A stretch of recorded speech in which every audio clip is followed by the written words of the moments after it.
Hey everybody, watch this review here with a look at the Onslaught series Loki from Marvel Legends. That was back when Toy Biz was running it. I'm going to try to do this all in one go, so I won't have any annotations or details and stuff, so when I upload overnight tonight, it'll just go straight up, and then I'll fix up the other guys, and then you'll see them. But I bought this guy loose. This is the normal version. There's a variant. I'm just showing you Pyro's card to show you this, but I've heard that called the Crown of Lies variant. I don't know if what that is or isn't, because I don't know him all that well in terms of like all the different looks he's had over the years. But as you also notice, horns should be going up like this, not that. That looks like he loves us. See it? He's saying he loves us. But yeah, when you buy it loose, and even when it's in package, sometimes the plastic just bends. I actually was at Target today and I saw a just an absolutely awful looking what was his name? Shoot, Vigilante, I think, from the DC Classics, and his gun was all bent and packaged. I'm like, how do you guys do that? I mean, it's mind-boggling, really. In terms of scale, let's just toss Spider-Man up next to him. I mean, I usually forget scale, so let's just get it out of the way in the first place. But you know, Spider-Man's a bit shorter, and just to bring the ruler in here, he is about 6.5 inches tall. Although with the horns, he's up to about 8.5 inches, and would be even taller if the horns were actually up straight, which means he's basically Cyclops' height here. If anybody owns a Sentinel series Cyclops. But yeah, Loki's a figure ripped straight from mythology. Pretty cool.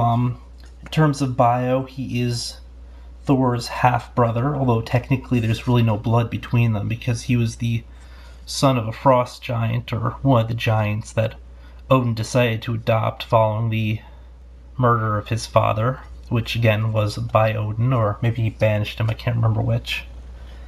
At any rate, you know, because he's of noble birth, Odin decides to adopt him, and he's also kind of short for a giant, which is why, you know, there was no really bad blood between them. But you know, he just kind of grows up evil, in part because, you know, Thor is just such a kick-ass fighter. He's such a cool person and everything, and then Loki's just there and he feels inadequate and stuff. So, but he makes up for it by the fact that he masters magics and so forth. In terms of design, he's actually a pretty kick-ass sculpt. You know, because some of the Toy Biz Marvel Legends, it kind of felt like they were like phoning it in at times, that they were kind of taking a cheap route. I mean, even with Pyro came out in the same wave. I mean, it just doesn't look like there's a ton of detailing on Pyro, or it just looks kind of bland.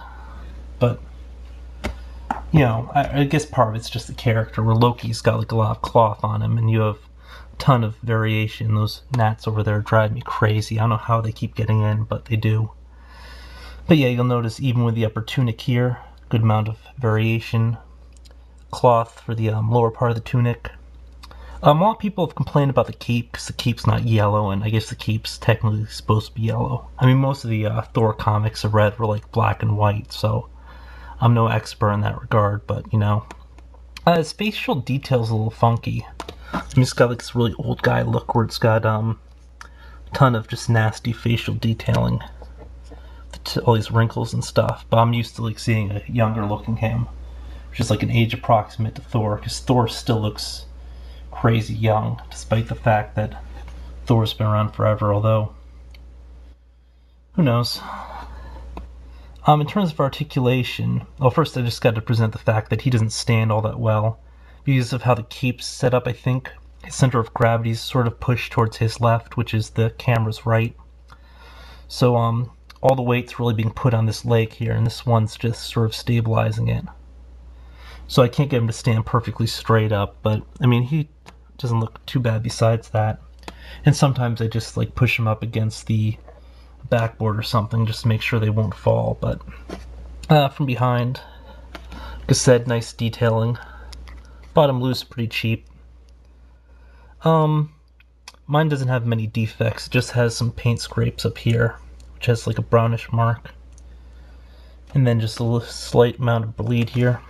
in terms of articulation, it was just, I mean, it wasn't as much articulation as other waves, but, or other figures in the wave, because he only has wrist articulation here, and that will turn with the forearm over here, as opposed to at the wrist. Double joint at the elbow, both pin joint. He's got a ball joint in the shoulder, but it's kind of impeded by the plate. And the tunic goes all around. You can't take the tunic off. You can remove the cape, but you know, these things are just kind of a pain to get in and off, but on and off. He's got an ab/diaphragm joint. Because of the massive amount of tunic texturing, you don't see it as much. I mean, sometimes when those things are just overly visible, it gets annoying, but he can't, like, move a ton on it. Waist joint, of course, but once again, it's not like you're going to be able to do a ton just because the cape gets in the way. Plus, mine's a little bit stiff, so. This version just comes with the sword. I think the variant comes with the sword and a spear. Can't remember offhand. I mean, that's a detail I'll have to toss in later or look up. Head does move, I didn't mention that, but it will move a very tiny amount. I mean, you can feel it'll move, but it's just that you've got the I don't even know what you'd call that, but whatever it is, it's there and it blocks it. I mean, it has a name, I know the name, but I can't remember the name. Leg joints move as they should. It's a pretty decent leg joint. Nothing up here at the thigh for movement, but double joint at the knee. It's got the little plate there. The calf will move at the boot, which is a good touch, because it hides the articulation. And then, of course, he has a ankle/boot joint and a toe joint. All in all, it's a pretty cool looking figure, you know.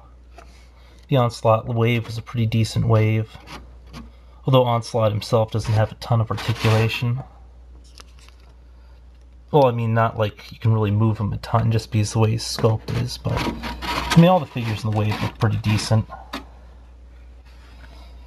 But yeah, as a major villain, you know, he's somebody who's probably worth picking up. It's also a pretty decent sculpt. Also means he's worth picking up, so that's like a double worth picking up for everybody keeping track. And he was a pretty major villain in the recent Marvel Ultimate Alliance, the first one. You confront him in Asgard, and he manages to take. Actually, I won't spoil that for you guys, but yeah, he's got a fairly major role in Marvel Ultimate Alliance, and it's a pretty kick-ass character in the comics. I mean, I don't regret buying him. I think he's actually a pretty decent-looking dude, probably one of the better-looking ones from the wave. That's just me.